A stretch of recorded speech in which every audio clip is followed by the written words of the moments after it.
Hello mga moms and pops, samahan nyo kami ngayon para kumain dito sa TGI Fridays.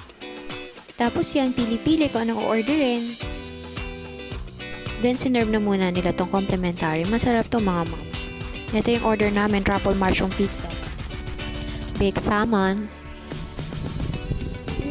Chicken platter na may kasamang corn and potato chips. Nag-order din kami nitong chicken chowder soup.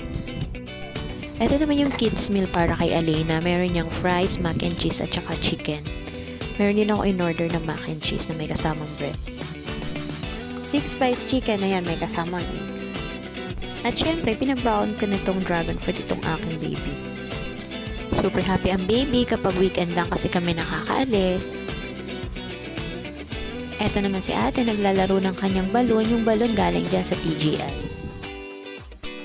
Pinaserve na nga din namin itong favorite ko talaga na brownie